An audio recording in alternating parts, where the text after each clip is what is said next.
Alors, bonjour, midi. Alors, on va commencer. Bienvenue tout le monde aux portes ouvertes du programme Force, le programme de formation pour cadres. Je m'appelle Geneviève Martin, je suis responsable principale de l'amélioration et je travaille pour le programme Force.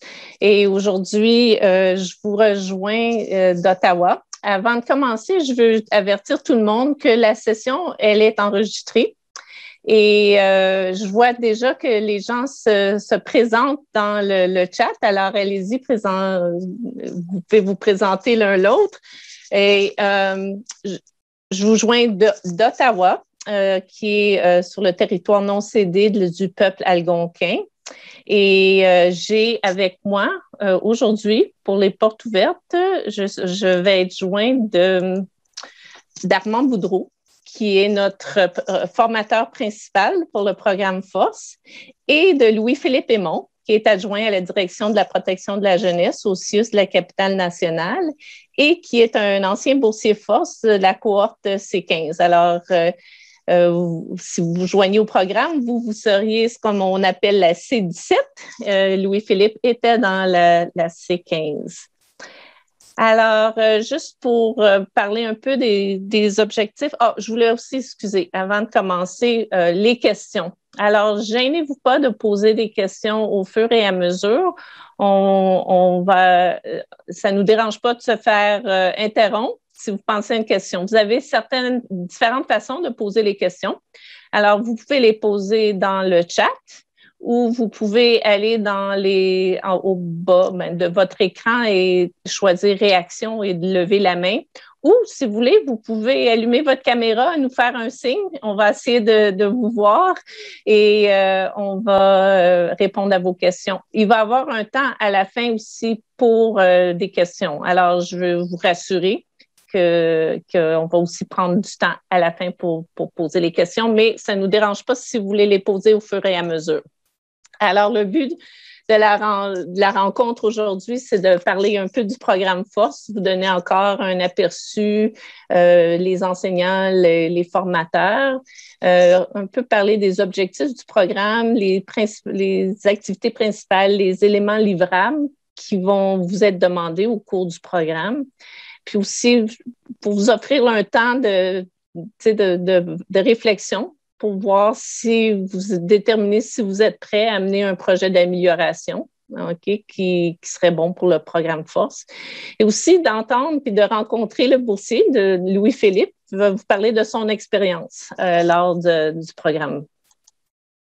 Alors, je veux juste dire un petit mot à propos d'Excellence Santé en Canada, d'Excellence Santé au Canada avant de commencer, parce que si vous connaissez des anciens boursiers, vous allez peut-être entendre qu'ils ont pris le programme Force avec la Fondation canadienne pour l'amélioration des services de santé ou la Fondation ou la FCAS. Nous avons fusionné avec l'Institut canadien pour la sécurité des patients. Et avec cette fusion-là, nous sommes devenus Excellence en Santé Canada. Alors, on a on est en train de travailler sur notre planification stratégique, mais à l'écran, je vous montre un peu ce qu'on a entendu quand on a fusionné. Nous sommes allés parler à nos parties prenantes pour un peu déterminer qu'est-ce qu'allait être le branding, comme ils disent en anglais, excusez-moi, qu'est-ce qu'ils s'attendaient de nous? Puis ils voulaient vraiment qu'on soit un organisme qui favorise la diversité, l'inclusion, qu'on regarde vraiment vers l'avenir et de définir une intention claire et précise et partager notre expertise, être un guide pour les autres organismes en santé partout au Canada, puis de ne pas avoir peur d'être audacieux pour changer le système et d'être agile et agir rapidement. Alors, je vous partage ça parce que toutes ces directions-là, ça vient alimenter le programme Force. Alors, ça fait 16 ans. C'est le programme Force, c'est le programme qui est là depuis le plus longtemps dans l'organisation. Au cours des 16 ans, il y a eu 160 différents organismes canadiens qui ont participé. On a eu 254 projets d'amélioration et il y a 500 boursiers qui forment un bon réseau d'anciens boursiers. Alors, beaucoup. Alors, c'est un programme qui dure à peu près 16 mois, qui est vraiment axé sur la co-conception et mettre en œuvre un projet d'amélioration dans un organisme ou dans plusieurs organismes. Donc, vous n'êtes pas obligé de venir du même établissement. Vous pouvez établir des partenariats avec des partenaires communautaires ou d'autres établissements dans votre projet d'amélioration. Donc, on peut en parler un peu plus tard quand on va parler de la composition de l'équipe, mais il n'y a aucune nécessité que tous les membres de l'équipe viennent du même établissement ou d'organisme. C'est un projet on demande que les projets soient bien alignés sur les stratégies, les priorités stratégiques, on va en parler un petit peu plus, et qui nous démontre que ça répond à un besoin des populations. Mais en même temps, on est en train de renforcer le leadership d'une organisation et la capacité organisationnelle pour l'amélioration. Alors, un des buts du programme Force, c'est de former les boursiers pour que dans l'établissement, on crée vraiment une culture d'amélioration.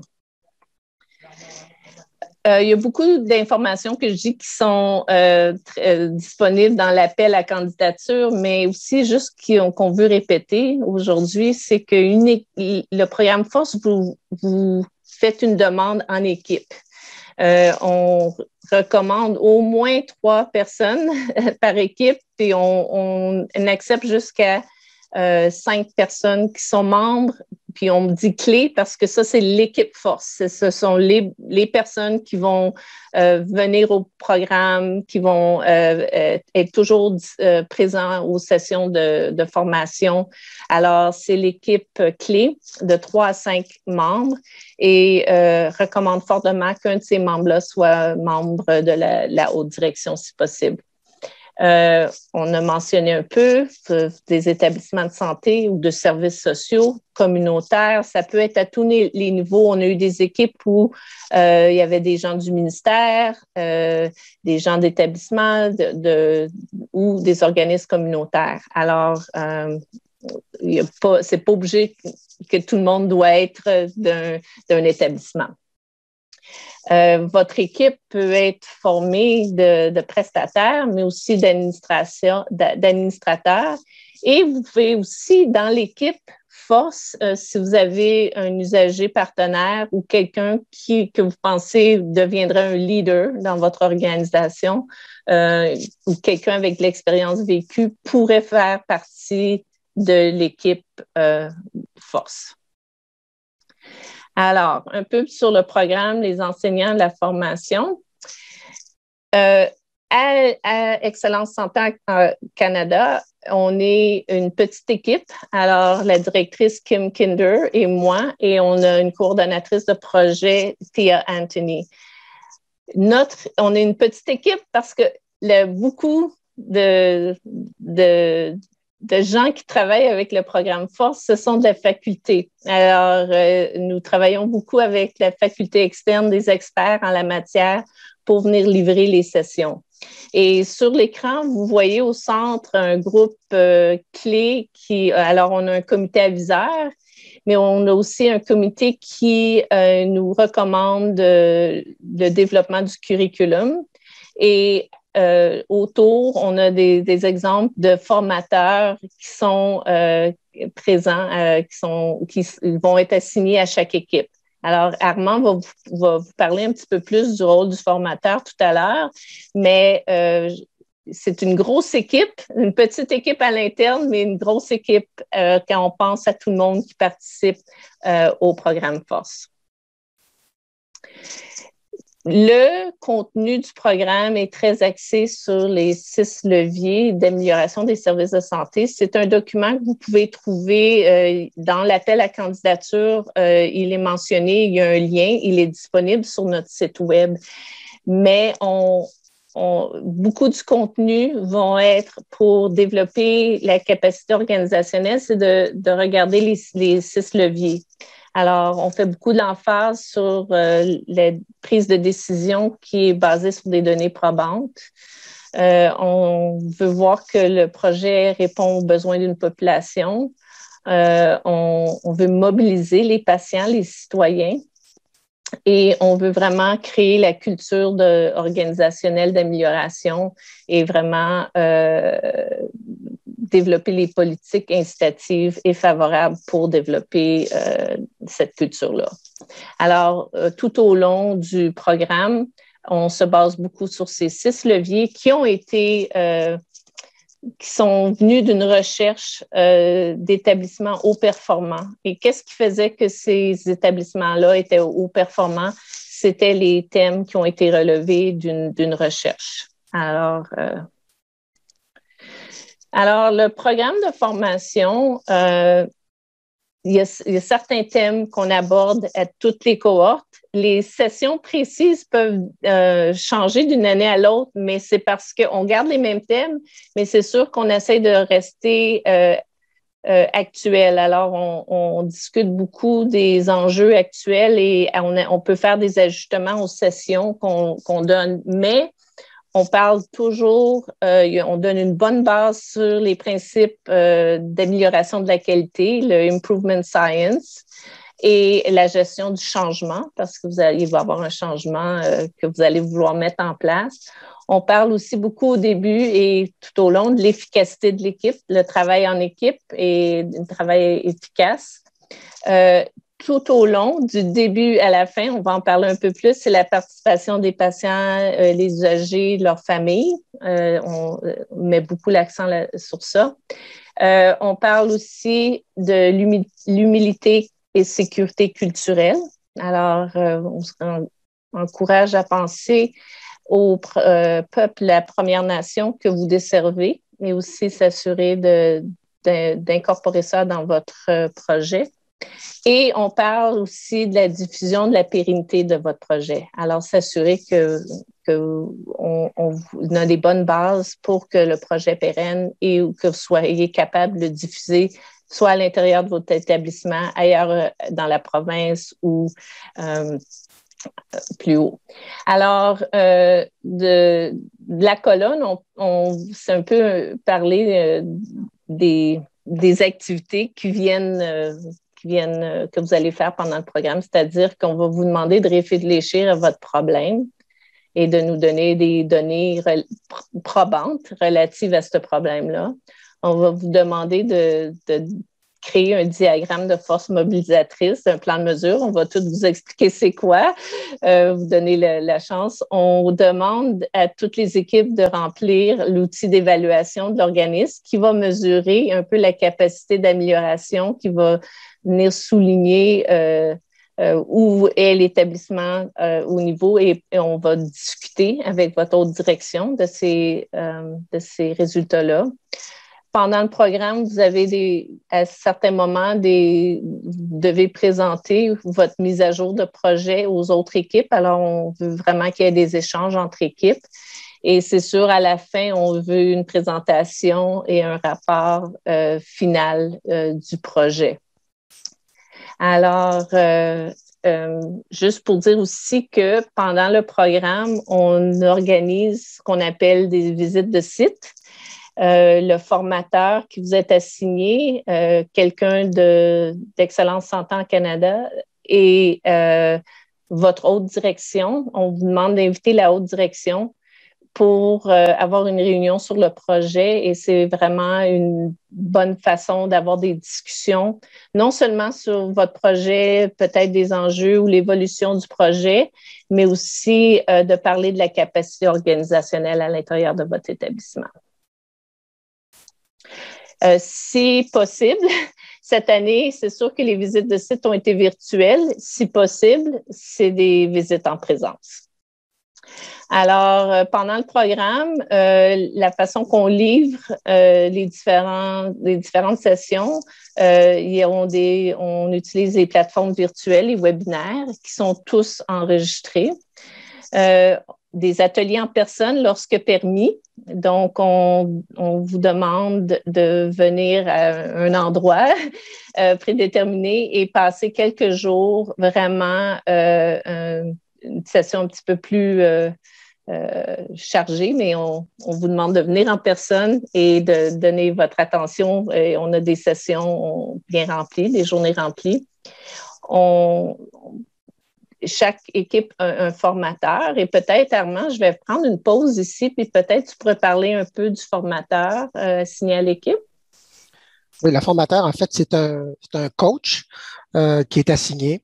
En plus du curriculum des membres de la faculté qui présentent du contenu, votre formateur vous accompagne au moins une fois par mois pour discuter de l'évolution de votre projet, pour discuter des embûches, pour discuter des opportunités, pour en fait vous aider à avancer de façon diligente là, dans la mise en œuvre de votre projet, mais aussi pour vous aider à réfléchir en même temps, comme le disait Geneviève, sur les capacités organisationnelles pour l'amélioration. Donc, quand vous allez mettre en œuvre votre projet, vous allez vous rendre compte qu'il y a des choses qui vont très bien dans votre organisation puis qui appuient vraiment la mise en œuvre de projets d'amélioration.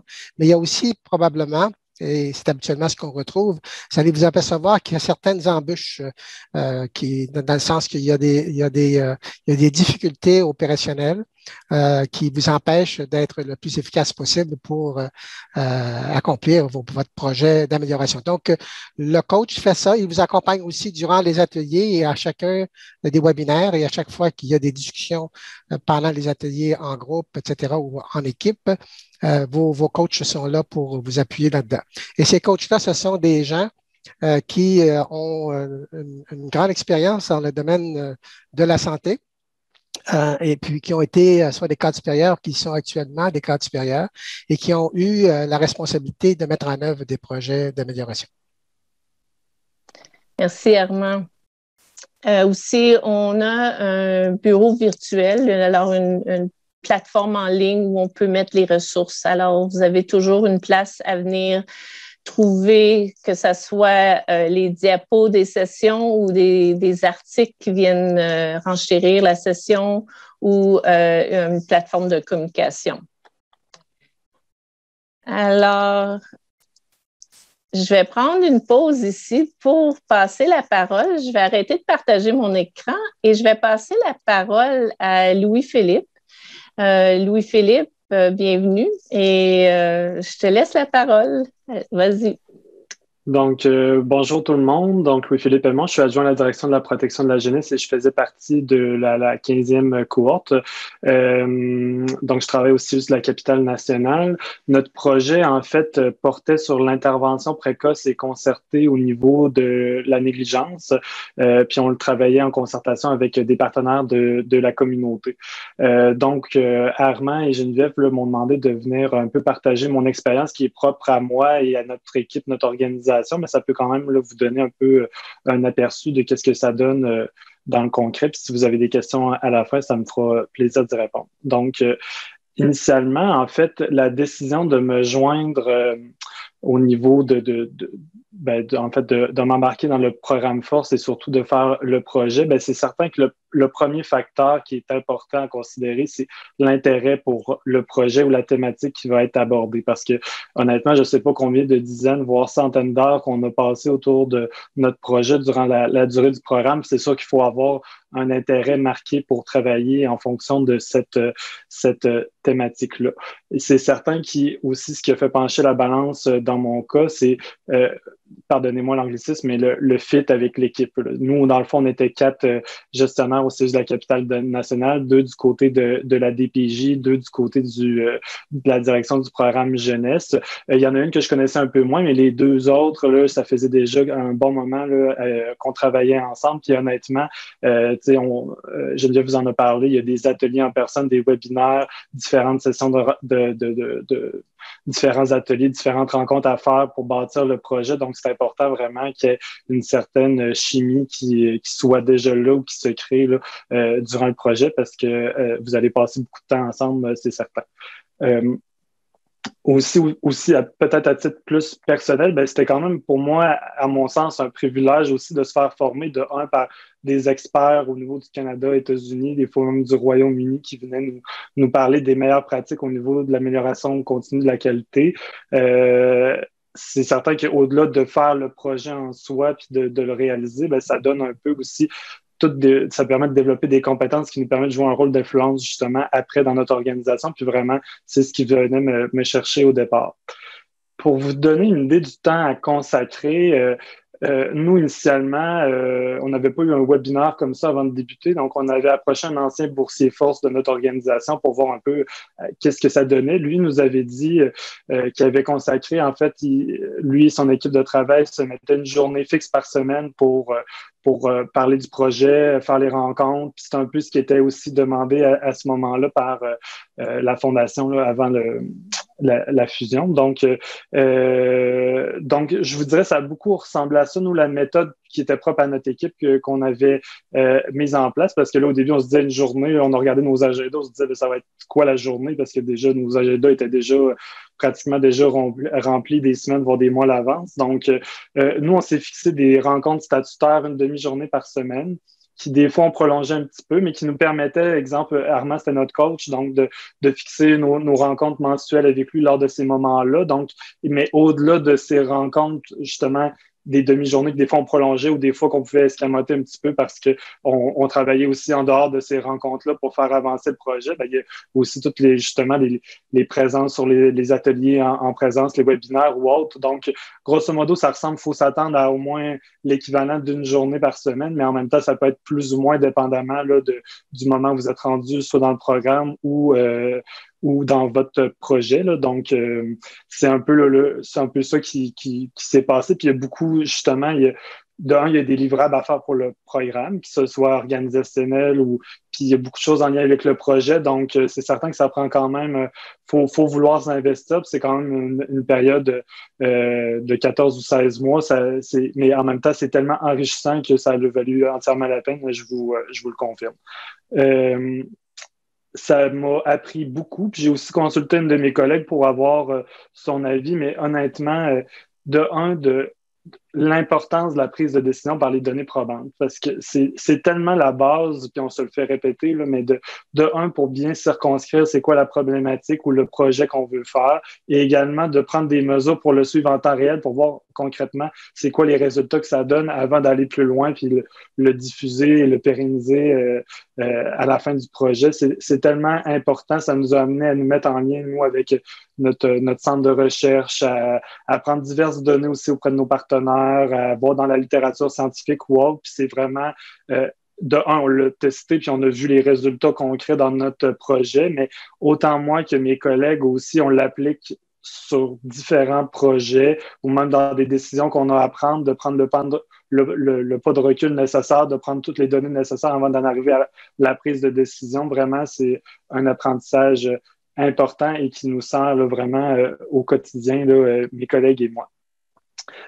Aussi, comme beaucoup d'équipes avant nous et probablement certaines d'entre vous, au début, on voyait grand, on voulait vraiment faire un projet à grande échelle dès le départ, mais en même temps, ce qu'on apprend dans le programme Force, c'est de faire un projet d'expérimentation, donc de voir petit, mais de justement avoir l'espace nécessaire pour bien prendre nos données, tout ça, avant d'aller plus loin. Puis vraiment, encore là, une fois, ce volet-là, on l'applique encore dans notre gestion à l'intérieur même de l'organisation, au lieu de partir des projets à plus grande échelle, quand ça nous le permet de vraiment partir plus petit puis de voir les résultats, de s'améliorer, puis de revoir un peu nos processus avant exemple, l'étendre à dans nos deux directions. Ça donne vraiment là, des bons résultats pas seulement pour notre projet, mais aussi pour les autres projets ou décisions qu'on a eu à prendre.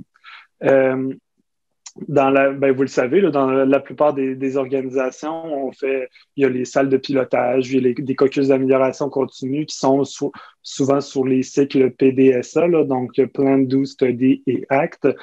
Donc, on est habitué dans nos organisations à faire soit de la gestion de projet ou de mesurer nos indicateurs en fonction de ça, mais en même temps, ce que ça nous a appris dans le projet Force, c'est qu'on peut le faire vraiment plusieurs fois dans la même journée ou dans la même rencontre. On fait vraiment des micro-PDSA, puis c'est vraiment ça qui nous a permis d'améliorer en continu notre projet pour faire en sorte qu'il donne les résultats escomptés là, à la fin. Au niveau des facteurs de succès, je vous dirais le principal, si ce n'est pas le principal, c'est vraiment l'adhésion de la haute direction. On a eu diverses rencontres avec notre PDG adjoint pour faire un peu la visite des milieux comme Geneviève vous parlait, mais également de parler de notre projet. Ils ont vu l'évolution de ça, puis malgré la pandémie qui nous est arrivée en plein milieu de notre projet, on a pu avoir d'autres rencontres subséquentes avec la haute direction pour parler de notre projet. Puis vraiment, ça a tout fait la différence. Puis aussi, on s'est, au-delà de l'adhésion des individus, là, donc de la haute direction, de vraiment s'assurer que le projet qui est choisi, il est en fonction des priorités stratégiques. Donc, comme nous, dans notre situation, c'était la négligence, donc qui est une priorité ministérielle de notre organisation, puis qui est suivie autant de façon opérationnelle que stratégique. Donc, vraiment, ça donne tous les leviers nécessaires pour mener à bien le projet là, jusqu'à la fin. Aussi, en fait, on était une équipe de projet, notre équipe force, mais en même temps, on n'a pas le choix de s'adjoindre des collaborateurs. Il y a eu des gens, entre autres, justement, je parlais de notre centre de recherche, mais également, on a eu besoin d'aide au niveau des fois visuel, audio, faire de la mise en page, notre usageur partenaire. Il y a eu différents collaborateurs qui se sont joints. On a eu des gens aussi plus opérationnels, des coordonnateurs professionnels qui faisaient des concertations comme comme ce qui était voulu dans notre projet. Donc, on ne peut pas y arriver seul, il faut s'adjoindre d'autres personnes. Puis, oui, il y a le noyau qui est l'équipe force, mais en même temps, on l'élargit, puis on a eu diverses discussions avec plusieurs personnes dans l'organisation là, pour obtenir des soutiens et surtout que le projet aussi perdure là, dans le temps. Dès le départ du projet aussi, un aspect qui est important, c'est déjà prévoir la diffusion, puis se dire, là, ce qu'on teste, c'est pas pour que ça fonctionne. Exemple, nous, on se concertait autour de 10 familles au final avec des partenaires de la communauté, mais dans ce qu'on testait, c'était toujours dans l'optique de voir à pouvoir le diffuser à plus grande échelle, puis que si jamais on allait l'étendre, notre pratique, dans toute l'organisation, mais il fallait que ça fonctionne. Fait que ça nous aura, avec nos cycles PDSA, on s'est rajusté en continu pour soit s'assurer de respecter les orientations de la direction en fonction de l'accès harmonisé aux services. Donc, on voulait pas créer un projet qui devenait comme une bébête à part de l'organisation ou que ça soit une fast track pour obtenir des services. Donc, vraiment, on s'est assuré que tout était prévu, fonctionnel, puis aussi dans le temps qui était à consacrer pour faire les concertations, on voulait que ça soit réaliste à long terme, tant au niveau des coûts que des ressources humaines. Je l'ai dit un peu tantôt, mais c'est important de bien circonscrire le projet, de ne pas voir trop gros. C'est pas l'objectif. Nous, on est arrivé là, je m'en rappelle, puis dans un des ateliers, c'est comme si on voulait qu'il y ait plus de négligence dans la ville de Québec. Fait que on s'est fait dire très poliment qu'on voyait peut-être un peu trop gros en 14 mois de vouloir changer ça. Mais c'est vraiment de venir circonscrire le projet en fonction des données probantes, puis de le voir plus petit. Puis après ça, de l'élargir, je pense que c'est vraiment quelque chose qui est essentiel. Il faut aussi être ouvert au niveau des rétroactions. On avait la chance d'avoir un excellent coach, Armand, qui nous permettait vraiment de nous grandir sur notre projet, de nous faire voir certains obstacles potentiels, puis toujours un peu voir plus loin, entre autres de ce que je disais au niveau de la diffusion puis de la pérennité, même si on était au balbutiement. Donc, vraiment, c'est important de pas hésiter à se mouiller aussi. Il y a des présentations qu'on fait devant les autres équipes, de bien nommer les choses, puis d'entendre les commentaires, les questions des gens. Entre autres, on avait eu la chance là, on présentait notre projet, puis il y avait le PDG du CHU de Québec qui nous avait fait de la rétroaction, qui nous avait donné des commentaires. Donc, ça nous a permis encore une fois d'aller plus loin dans notre projet, mais il faut être ouvert aussi à se réajuster là, en continu. Puis un dernier facteur de succès, vraiment, peu importe l'appellation, patient partenaire ou l'usageur partenaire, vraiment, on l'a vu dans notre projet, nous, elle a été vraiment essentielle, elle nous a partagé son vécu, puis c'est vraiment ça qui a permis de bien nos concertations de façon opérationnelle ont été bâties en fonction de ce que notre usageur partenaire a vécu, qui ne fonctionnait pas et qu'est-ce qui fonctionnait. on a parti de son expérience pour bien l'ajuster, puis on a tenu justement nos concertations, vraiment, les usagers qui ont participé le taux de satisfaction était à 100%. Là. Donc, vraiment, c'est de partir de ce que les gens vivent. On est des experts peut-être des processus. On a certaines connaissances en tant que gestionnaire, mais vraiment, le vécu, c'est les usagers qui les vivent. Là. Donc, vraiment, c'est important de s'adjoindre puis de leur laisser la place, justement, d'influencer les décisions. C'est essentiel, à mon avis. Ce qui a été plus difficile, nous, en fait, on a débuté notre projet en 2019, donc printemps 2019. En mars est arrivée la pandémie, donc il y a eu cet imprévu-là qui a fait en sorte que pendant un certain temps, même je pense 5 ou 6 mois, on ne pouvait pas mettre d'énergie sur le projet parce que c'était la première vague. On était en plein dedans, on était en train de se structurer, puis on faisait juste le strict minimum dans nos tâches régulières. On était tous focusés sur la pandémie, mais il va y avoir des imprévus, peu importe c'est quoi l'ampleur. Donc, nous, ça a été notre plus gros imprévu, mais il faut déjà prévoir qu'il va y avoir des imprévus. Il peut y avoir entre autres, dans notre équipe, 3 des 4 personnes ont changé de fonction en cours de route. Ça amène des enjeux, des fois, au niveau de l'agenda ou autre. Fait que faut être prêt à faire face à ça. Aussi, c'est important de maintenir la mobilisation au fil du temps parce qu'il va y avoir votre équipe, mais aussi vos collaborateurs tout au long du projet. Il y a un certain timing qu'il faut maintenir ou une certaine cadence tout au long du projet pour justement garder les gens mobilisés parce que des fois, ça peut amener certains obstacles en cours de route. Puis, je pense que c'est important aussi en équipe de bien délimiter dès le départ au niveau de partage des tâches puis l'équité parce que, entre autres, dans notre équipe, un de mes collègues, en fait, il était directeur adjoint à la protection de la jeunesse, il est devenu directeur de la protection de la jeunesse. Donc, son rôle est passé beaucoup plus stratégique, puis la proximité au niveau de la haute direction. Il était moins là quand c'était très opérationnel, mais en même temps, il jouait un rôle vraiment d'influence, puis il permettait de toujours garder la communication avec la haute direction. Donc, vraiment, ça a été un gros plus. Mais en même temps, il faut déjà convenir de ça, de nos attentes respectives, puis justement, plus au niveau du principe de l'équité dans la répartition des tâches que l'égalité. Là. Donc voilà, je vous dirais les principaux défis ou ce qu'on a enjeux qui peuvent survenir en cours de route. Puis ça faisait un peu le tour de ce que je voulais vous partager aujourd'hui, mais s'il y a des questions à la fin, ça me fera plaisir de répondre. Et j'allais dire justement, merci beaucoup, Louis-Philippe. Peut-être que s'il y a des gens qui ont des questions tout de suite, ça sera un bon moment de les prendre. Merci vraiment. Tu as vraiment fait le tour du programme. C'est vraiment bien. Merci d'avoir partagé ton expérience. Alors, est-ce que s'il y a des gens qui ont des questions, vous pouvez lever la main, vous pouvez les écrire dans le chat, mais aussi, si vous voulez, vous pouvez juste allumer vos caméras. Si vous avez des questions. Pendant qu'on attend de voir s'il y a des questions, oui. Mais honnêtement, là, les 4 membres de l'équipe et certains autres, c'est tellement un programme formidable, puis honnêtement, c'est le contenu qu'on voit théorique, les experts, le soutien qu'on obtient, l'organisation vraiment remarquable, puis c'est demandant en temps, mais vraiment, vraiment, je le recommande à tout le monde qui est présent ici aujourd'hui. C'est vraiment un beau programme. Merci. Écoute, Louis-Philippe, si tu peux rester avec nous jusqu'à la fin. Alors, je ne vois pas de questions dans le chat ou je ne vois pas de main levée, mais peut-être que les gens vont en avoir un petit peu plus tard des questions.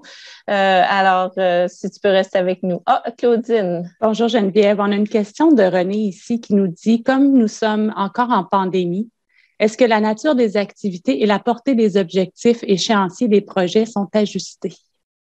René, je ne suis pas certaine si tu parles du programme de formation ou des échéanciers de ton projet. Est-ce que tu pourrais clarifier, s'il te plaît? Oui, merci. En fait, une autre question me venait en écoutant Louis-Philippe. Merci beaucoup. Mais là, je devançais peut-être. J'ai 2. En fait, j'avais comme 2 questions. Là. J'en avais une pour Louis-Philippe là, qui s'en venait. Celle que vous avez mentionnée, c'était pour. Peut-être c'est dans les autres étapes de la présentation aujourd'hui. J'ai manqué les 3 premières minutes. Là. Je voulais savoir justement, en contexte de cette année, qu'est-ce qu'on entrevoit un peu pour la cohorte au plan de la nature, là, des activités. Mais je vous laisserai en parler si ça vient après. Là. C'est que je me plaçais la question dans le chat, mais pour Louis-Philippe, moi, j'en aurais une qui est de savoir comment, là, très concrètement, vous avez parlé des liens avec le PDG. Est-ce que le projet Force revenait au comité de direction ou dans une des instances, là? Je trouve que ça, c'est très éclairant pour voir l'avis là, du projet puis le soutien de l'équipe projet aussi dans l'établissement. Ben, dans le fond, au départ, comme je dis, c'est comme un projet d'organisation.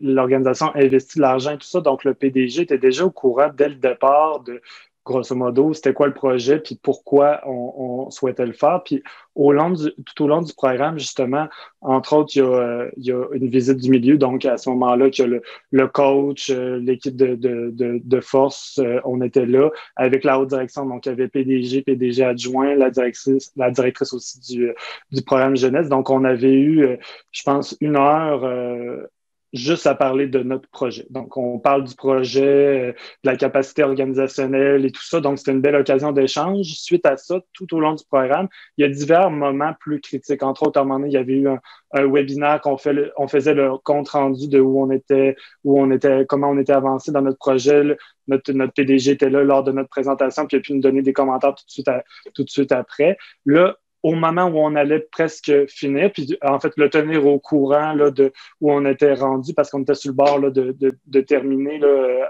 en mars. En fait, notre objectif était pour juin 2020.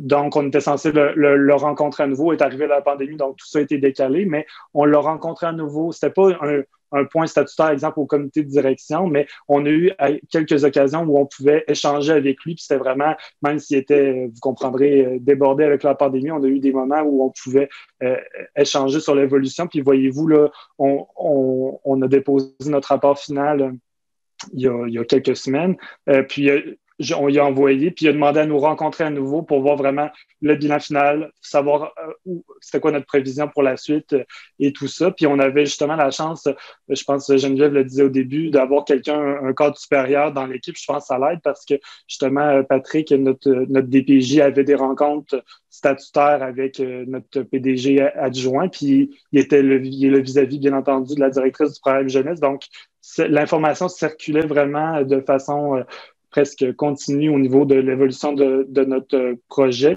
Puis en même temps, ben, le choix du projet est super important parce que nous, en fait, c'est un indicateur qui est suivi en salle de pilotage stratégique aussi, qui fait partie de l'entente de gestion. Donc, souvent, ce qu'on vient mentionner pour faire améliorer notre cible, c'est ce projet-là. Donc, forcément, il en entendait parler de façon régulière, mais on avait aussi des moments privilégiés là, pour s'entretenir avec lui.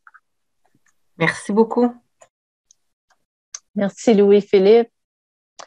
Alors, je vais continuer. René, je voulais juste te dire que oui, ta question, je vais répondre dans le reste. Alors, je vais partager mon écran. Voilà. OK. On va parler un peu de la candidature. Comme vous savez, il y a un document sur le site web, si vous ne l'avez pas vu, l'appel à la candidature, qui est un document qui vient vraiment vous soutenir à préparer votre candidature. Mais je vais passer la parole à Armand pour un peu décrire des éléments clés de cette candidature. Alors, merci Geneviève. Après la présentation de Louis-Philippe, j'ai l'impression que je vais peut-être faire de la répétition dans ma propre présentation, tellement il a bien fait ça. Alors, la première question, c'est le soutien du cadre parrain. Donc, comme l'a bien mentionné Louis-Philippe, ce n'est pas un projet d'une équipe, c'est un projet de l'organisation. Donc, c'est un projet qui doit être pas seulement sanctionné, mais qui doit faire partie des priorités stratégiques de l'organisation. Et dans ce sens-là, on demande effectivement que le cadre parrain soit idéalement le PDG lui-même, et si ce n'est pas possible, au moins un cadre supérieur qui est intimement impliqué avec le projet d'amélioration que vous voulez mettre en place. Maintenant, Je peux aussi parler des membres de l'équipe de projet comme tel. Bon, ça a été mentionné, c'est de 3 à 5 personnes. Et parmi ces personnes-là, on demande ou on exige, à le fond, qu'il y ait au moins une personne qui fait partie de l'équipe de direction. Dans le cas du projet de Louis-Philippe, c'était le PDJ, le DPJ, c'est-à-dire. Aussi, idéalement, et on a ça cette année, c'est la première fois qu'on a comme membre de l'équipe un patient partenaire qui agit directement. Donc, dans la cohorte qui est actuellement en cours, on a un membre à part entière de l'équipe qui est un patient partenaire. Alors, c'est très intéressant d'avoir ça comme approche. L'autre élément, et ça a été un peu mentionné par Louis-Philippe également, c'est qu'il faut qu'il y ait une structuration de qui fait quoi dans l'équipe, quelles sont les responsabilités majeures. Et entre autres, c'est très important d'avoir un chef d'équipe, dans le fond, un membre de l'équipe de projet là, qui va être la personne liaison avec la fondation, etc. Donc, dans votre demande aussi, on vous demande de résumer votre projet et d'en spécifier l'objectif principal. Donc, ce qui est important dans cet élément-là, c'est vraiment que vous posiez la question, mais qu'est-ce qu'on veut accomplir? Et puis, est-ce que ce qu'on veut accomplir, c'est quelque chose qui est mesurable et qui est faisable, si je pourrais m'exprimer ainsi, à l'intérieur des 14 mois ou 16 mois du programme comme tel. Donc, un court résumé, mais un résumé qui parle. Finalement, quand on parle d'un projet, évidemment, il faut partir, comme je le disais, ce qu'on veut accomplir. Donc, ce qu'on veut accomplir, c'est habituellement de résoudre un problème qui est significatif à l'intérieur de notre organisation, de notre direction.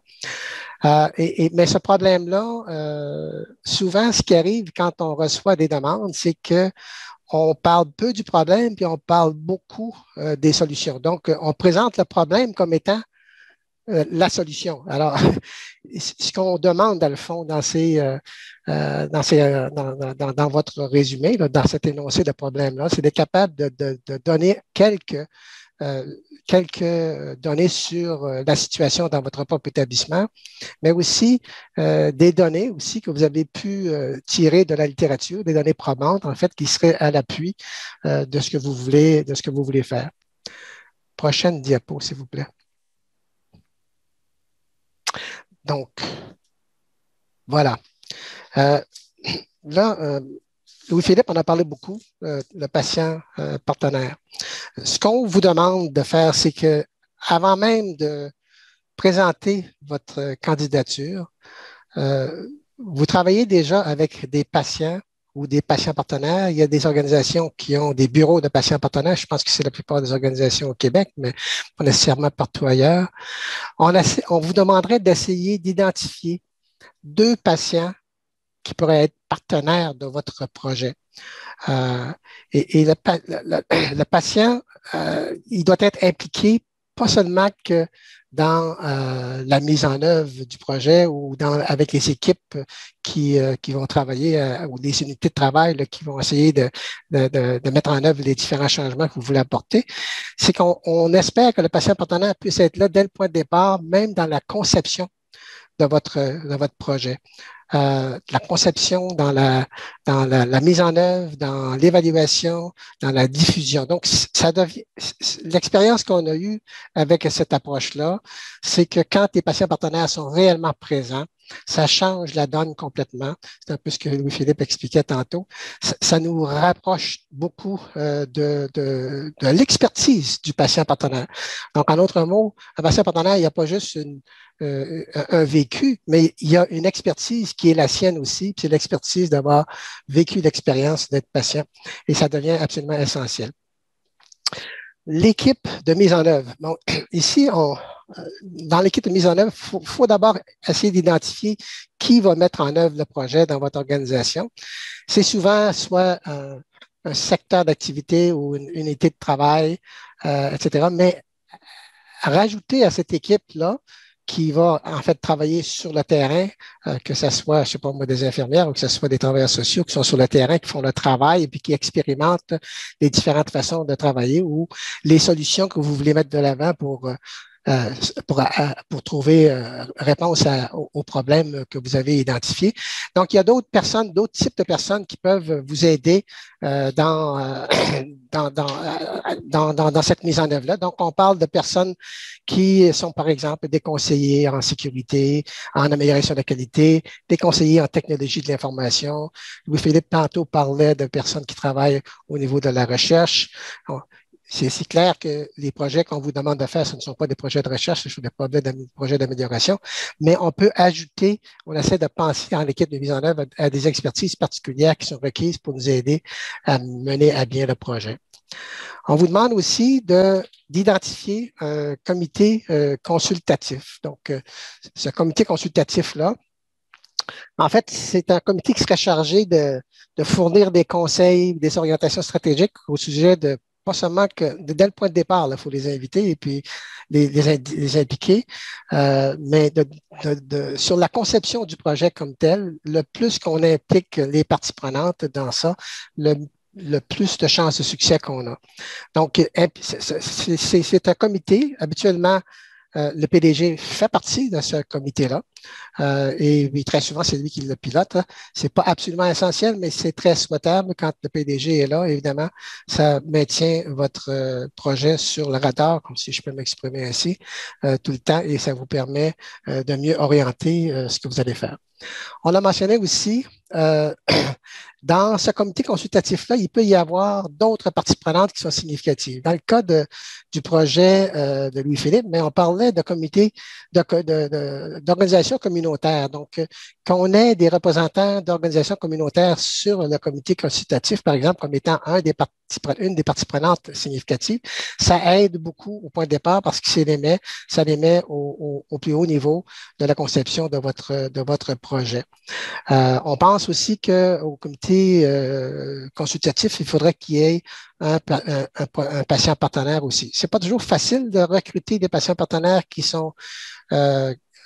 connaissent bien la problématique auxquelles vous faites face ou qui ont vécu des choses similaires, mais on insiste quand même que cette voie-là, au niveau du comité consultatif qui devient un comité un peu stratégique, est importante d'entendre. D'autres organisations aussi peuvent être associées à votre candidature, comme on l'a mentionné. On a, par exemple, des organisations. On a, par exemple, cette année, un projet qui implique le ministère de la Santé et deux CIUS, je crois, sur l'île de Montréal. Dans la région de Montréal. On a d'autres, donc c'est trois organisations qui sont différentes, mais qui sont associées. On a aussi, j'ai le bonheur de faire le coaching pour une équipe de Toronto, par exemple, c'est un hôpital qui travaillait étroitement avec deux organisations communautaires, une qui était responsable du logement et un autre qui était responsable de soins et services à domicile. Je sais que c'est différent au Québec, là. Donc, l'importance de s'associer à d'autres organisations dans un projet comme celui-là. Prochaine diapo, s'il vous plaît. Bon, pour vous aider dans tout ça, c'est beaucoup d'informations en même temps. Ce qu'on vous offre, c'est des appels d'encadrement préalables. Donc, un appel où il y a un coach, soit moi-même ou un autre, avec Geneviève qui vous rencontre pour discuter de l'évolution ou de l'élaboration de votre demande, dans le fond. Là. Alors, on va vous poser les mêmes questions. Là, quelle est la portée du projet, etc. Alors, vous voyez à l'écran ce que ça peut comporter. C'est pas très long, c'est une demi-heure. Mais habituellement, ça aide beaucoup aux gens à mieux définir ce qu'ils veulent faire, la problématique surtout, et puis les objectifs qu'ils veulent poursuivre. Alors, j'ai bien hâte de vous rencontrer. J'espère de vous rencontrer bientôt dans ces appels d'encadrement. C'est toujours un plaisir pour moi. Merci, Armand. Juste pour d'autres petites informations, on a presque fini, puis on pourra prendre des questions. Le coût. Cette année, on a mis le coût 2500 par boursier, par personne, par équipe. Ça couvre des frais de déplacement et 2 repas par jour lorsqu'on se rencontre en personne. Et on va ajuster le coût selon si on peut être en personne ou pas. Alors, cette année, la C16, c'est plus virtuel. Alors, c'est pour ça qu'il y a des ajustements de coûts selon la proportion du programme qu'on peut donner en présence. Aussi, votre engagement, on en a déjà parlé, les ressources et le temps nécessaire. Puis nous, les frais aussi vont couvrir les enseignants, les formateurs. Alors vraiment, on met 2500 par boursier et il n'y a pas d'autres frais pendant le programme. On vous offre un bureau virtuel et on est toujours là, le personnel, l'équipe à Excellence en Santé Canada, on est là pour soutenir tout au long du programme. Alors, juste pour revoir les dates, la date limite pour poser la candidature, le 18 juin. Et pendant les mois de l'été, il va y avoir une évaluation des candidatures. C'est des tierces parties qui font une revue du mérite. Et on va communiquer, on a mis septembre, là, mais c'est vraiment au début septembre, parce que ça va se faire pendant l'été. On va communiquer aux équipes les résultats. Et on a toujours une réunion pour revoir les commentaires du panel qui ont fait l'évaluation de votre demande. Et on lance le programme virtuellement à l'automne, au mois d'octobre, en espérant avoir notre premier atelier en personne au début de 2022. Alors, je vous remercie. Je vais arrêter de partager mon écran, mais juste mentionner qu'il y a de l'information sur le site web. Vous pouvez vous abonner à l'infolettre. Alors, il y a toujours des mises à jour dans l'infolettre, mais aussi que la candidature est en ligne cette année. Alors, il faut créer un compte pour poser la candidature et vous pouvez nous rejoindre si jamais vous avez des difficultés, mais je vous assure que la plateforme vous permet d'être plus qu'un à travailler sur la candidature en même temps et on peut certainement vous offrir un peu de soutien pour naviguer la plateforme pour la candidature.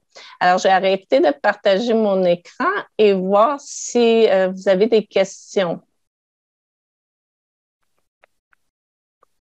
Ah, la question de René, la pandémie. Alors, je veux vous assurer que le programme Force, il n'y a aucun, on ne définit pas où vous devez être à la fin du programme. Les projets avancent à différentes façons pendant les 16 mois. Il y a certaines équipes, le projet peut aller un petit peu plus rapidement que les autres.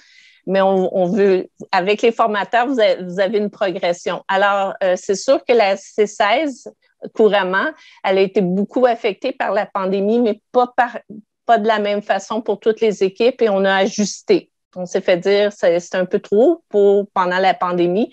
On va vous écouter, faire des ajustements si nécessaire avec la C17, mais je veux vous rassurer que on comprend très bien, c'est pas toujours toutes les équipes qui sont affectées de la même façon. On travaille très proche avec les formateurs pour vraiment personnaliser la trajectoire et on veut juste s'assurer qu'on continue à garder du momentum, même si parfois il y a des difficultés. Ah, bon, je ne sais pas si je réponds assez bien à René là, pour la question. Oui, mais je pense qu'il faut aussi dire que cette flexibilité-là, elle s'applique même pour les échéances comme telles. Si je prends l'exemple de l'équipe de Louis-Philippe, l'échéance finale pour le rapport était le mois de novembre pour à peu près tout le monde, mais compte tenu de la pandémie qui a vraiment stoppé à toute fin pratique le projet, parce que le projet impliquait d'autres organisations qui, eux, étaient complètement arrêtées. Là. Ce sont des organisations communautaires, vous pouvez comprendre. Alors, le projet a été déposé à la fin mars, en bout de ligne. Donc, l'important dans tout ça, ce n'est pas de rencontrer les échéances du programme. L'important, c'est vraiment d'accomplir quelque chose qui est significatif pour votre clientèle à l'intérieur de votre organisation et d'apprendre dans tout ce processus-là. Louis-Philippe, peut-être tu peux rajouter quelques commentaires à ça? Ben, effectivement, en fait, la Fondation a été hyper flexible, puis ont tenu compte de la réalité. Au début, justement, nous, c'était en juin 2022. On a reporté une première fois en novembre et finalement, ça a été en mars cette année qu'on a déposé notre rapport final. Puis le souhait, puisque c'est ce qui avait été discuté avec Armand, c'était de rendre un rapport puis vraiment d'avancer le projet pour qu'on voit des résultats tangibles, pas juste déposer un rapport parce que c'est la date limite initiale. Donc, ça a été hyper flexible puis ça a été parfait. Donc, je pense pas qu'il y ait de souci à y avoir à ce niveau-là. Je ne sais pas s'il y a d'autres questions. Je veux juste vous rassurer que s'il y a des questions une demi-heure ou 2 jours ou une semaine après, vous pouvez toujours nous envoyer un courriel à Extra Force. L'adresse est sur le site web. Aussi, on vous recommande fortement l'appel, le préalable à la candidature, juste pour parler un peu du projet. On veut vous aider. C'est sûr qu'une fois qu'on reçoit une candidature, on peut faire un premier jet de notre côté pour voir s'il manque de l'information et vous donner un petit peu de rétroaction puis vous donner une chance d'ajuster la demande si nécessaire avant que ça aille à l'examen au comité qui va examiner le mérite. Je veux rappeler vous rappelez qu'on demande un curriculum vitae et une lettre, mais c'est abrégé. OK? Alors, on veut juste savoir un peu votre expérience, votre poste à cet instant, mais aussi l'expérience que vous avez. Mais s'il vous plaît, abrégé. On n'a pas besoin du curriculum complet si vous avez juste une formule abrégée. Alors, je ne vois pas de main levée.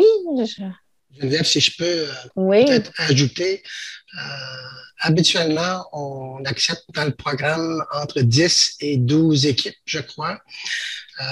Et bon, en termes de demande, on a souvent entre 15, ça varie d'année en année, là, mais ça varie entre 15 et 20 demandes qui nous sont faites à l'organisation puis le comité.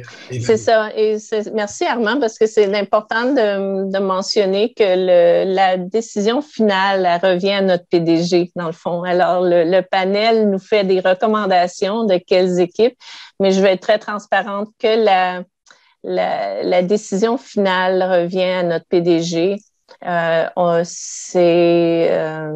on refuse pas beaucoup ou on donne parfois la demande peut être, on dit sont presque là, puis c'est l'année après que l'équipe va rentrer. Pas l'année où ils ont fait la demande, mais ils sont prêts l'année après.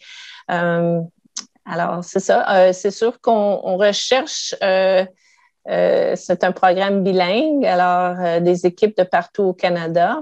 On essaie, c'est sûr que de toutes les sessions, il y a de l'interprétation simultanée qui est offerte. On a des très bons interprètes puis on cherche tout le temps. C'est sûr qu'il y en a beaucoup d'experts. Comme Louis-Philippe a dit, c'est international. La session va être offerte en anglais, mais je vous rassure qu'il y a toujours de l'interprétation simultanée qui est offerte. Peut-être un dernier commentaire sur ça, Geneviève. Je pense que c'est une caractéristique assez particulière de ce programme-là. Moi, je travaille beaucoup à travers le pays et c'est à peu près le seul programme pan-canadien qui est, je pourrais dire, vraiment bilingue. Donc, souvent, bilingue, ça veut dire dans le restant du Canada, quelques-uns parlent seulement que le français, puis ils sont obligés de faire l'interprétation simultanée. Mais dans ce cas ici, le programme est offert par des personnes en français, par des personnes en anglais et l'interprétation. Donc, vous pouvez être unilingue francophone et ce n'est pas un problème, comme vous pouvez être unilingue anglophone et ce n'est pas un problème aussi. Et on vous encourage de parler ou de privilégier votre langue, effectivement. Absolument, toujours. Même si vous êtes bilingue. C'est ça, absolument. Alors, je ne vois pas d'autres questions. Alors, je vous remercie de participer aujourd'hui.